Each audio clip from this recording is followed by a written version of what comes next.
Hello everyone, welcome to lecture series on object-oriented programming using C++. Let me first introduce myself. I am Mrs. Gitanjali Mahamundkar, lecturer and research scholar at Department of Computer Engineering, Dr. Babasaheb Ambedkar Technological University, Lonere.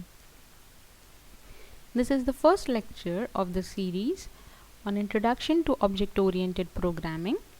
Object-oriented programming paradigm, benefits of OOP and its applications will be covered in this lecture. The books that I'll be referring are Object-Oriented Programming with C++ by E. Balagurusamy and Object-Oriented Programming in C++ by Robert Lefort. I may use an online compiler for implementation of the programs during these lecture series, ide.gigs4gigs.org. Here's the checklist for online learning of this lecture series. You'll need a machine with internet connection. Knowledge of C is preferred but not necessary. The process of software development. Various tools and techniques are available for developing a software. Now, the software developed after using these tools and techniques may be good, better or bad, but on what basis do we decide that? There are certain major criteria for evaluation of a software product. The very first is correctness. A software is said to be correct if it represents the real life entities of problems in a system design very well. Maintainability is another criteria which decides the quality of the software. Like a software with low maintenance cost and good productivity is said to be good. Next is reusability. Reusability and extensibility of a software is also important, and how the software is tolerant to any changes in future is important. The next is openness and interoperability. A system with open interface is desirable. Portability. Software should be portable, that is platform independent. It should be secure, and integrity of the software matters the most. Last but not the least, user friendliness of the software. A person is going to use your software only if he finds it easy to use. Now, to develop a software, there are different approaches. Each approach uses a set of a language, programming language from the set of programming languages available. Now, the different approaches in software development could be procedure-oriented programming or object-oriented programming. Let us see what are the similarity and differences in it.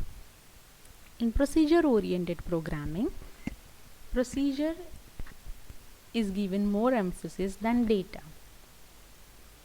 Program in this case is divided into smaller parts called functions.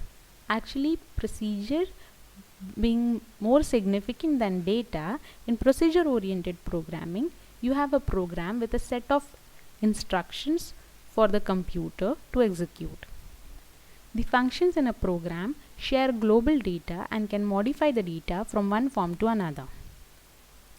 Thus, data moves openly from function to function in a system, and POP follows top-down approach in program design. In object-oriented programming, data is more significant than procedure. That is, emphasis is on data than procedure. Program is divided into smaller parts called objects, about which we are going to study further. Functions are available which operates on these objects, and they are tied together, but the external functions are not allowed to access the data as it is hidden. Objects may communicate with each other through functions, and object-oriented programming follows a bottom-up approach. The examples of POP and OOP languages are as follows. C, Pascal, Fortran, COBOL are some of the procedure-oriented programming languages, whereas C++, Java, Object Pascal and Smalltalk are object-oriented programming languages. To understand the concept of object-oriented programming, in a better way, let us take a scenario where we have a student who can be very well described using the attributes such as name, roll number, and total marks scored by him. Now student 1 and student 2, let they be the two instances of student, where student 1 has got its own set of attribute values and student 2 its own. Student 1 has got name Sita with roll number 1 and marks scored 50, whereas student 2 is Geeta with roll number 2 and marks scored 60. Now along with these attributes or data values, we have certain functions which can operate on these data, like say a function which can help us display the data values, and another function, say percentage, which helps us calculate the percentage of each student. Now using this scenario, let us try to understand the basic concepts of OOP. The first is object. In the previous example, student 1 and student 2 were objects. They were the basic runtime entities in an object-oriented system, which were associated with certain data and functions operating on that data. Next is class. Class is a collection of objects of similar types. Now in our case, in the previous example, student is a class to which number of student instances can belong. Third is data abstraction. Representation of important features without background details, like when we can provide or project only an abstract view to the users which is necessary for the user, hiding the details related to the data. It is called data abstraction. The next is data encapsulation. Wrapping up of data and functions into a single unit called class is called data encapsulation. In the previous example, we had a set of data such as student name, roll number and marks, and functions operating on the data like the display function or the percentage function wrapped up into one single unit called student. Hence, we say that it had the property of data encapsulation. The next concept is inheritance. Take for example, in general scenario, we inherit properties from our parents, like certain characteristics from our parents. Take for example, color of our hair, color of our eyes, or certain behavioral properties from our parents. Now this is called inheritance. Similarly, in object-oriented programming, the process by which object of one class acquire properties of object of another class is called inheritance. Inheritance facilitates code reusability. Take for example, we had a class called person with attributes name, address, phone number. Then when we write a new class, say student, we should have written only the attributes such as roll number and marks associated with student without the necessity to include name, address or phone number of the student. This would help us to use the already existing code in a refined manner without the necessity to repeat the code. Next is polymorphism. Polymorphism is ability to take more than one form, or when something exists in multiple forms. Take for example, in object-oriented programming, we are allowed to write two functions, or we can, for that matter, two or more functions with the same name, but each function carries out different tasks. This is called polymorphism. Next is dynamic binding. Linking of procedure call with the code to be executed in response to the call is postponed till runtime. This is called dynamic binding. It is related to polymorphism. As I said, we can declare multiple number of functions with the same name in object-oriented programming. Hence, when a function is called or is to be used, the machine has to decide which function to call. At that time, the decision is postponed till the execution time, because when a function is called, we have to link the call to the code of the function. But this decision, when it is postponed till execution time, we say it is dynamic binding or late binding or runtime binding.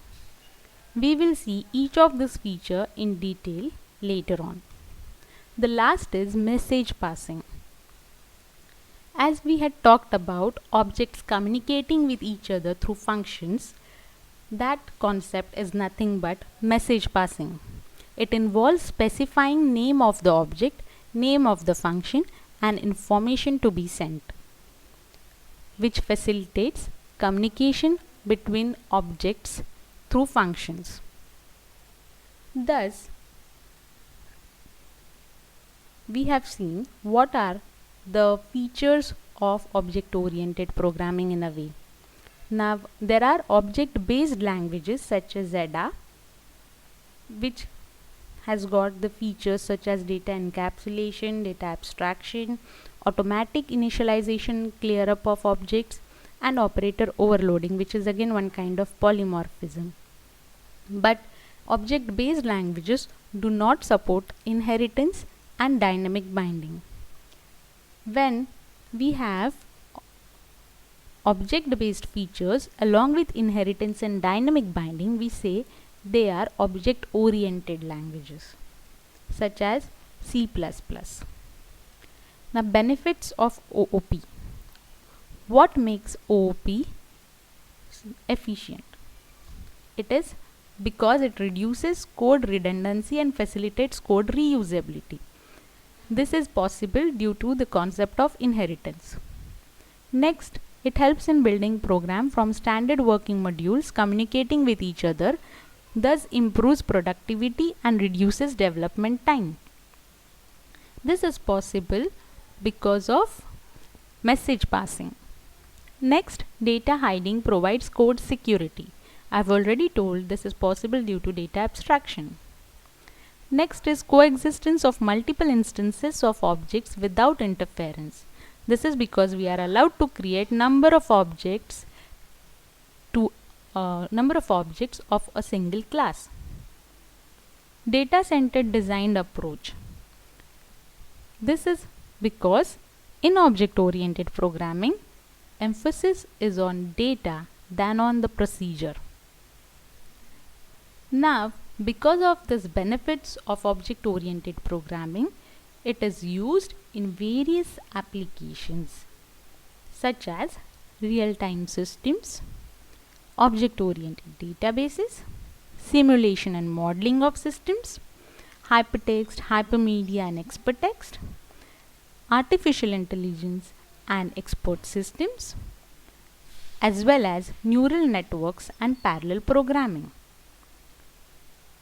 Till now, we have completed various topics such as the basic concepts of object-oriented programming, what are the different languages that come under these type, what are its benefits and applications. Now I hope you'll be able to answer all of these questions in the assignment. Compare POP and OOP. State and explain basic concepts of OOP, benefits of OOP, and applications of OOP. Hope this video will help you understand the concept of object-oriented programming very well. If you enjoyed this video, like, comment and share, and do not forget to subscribe to my channel for more such videos.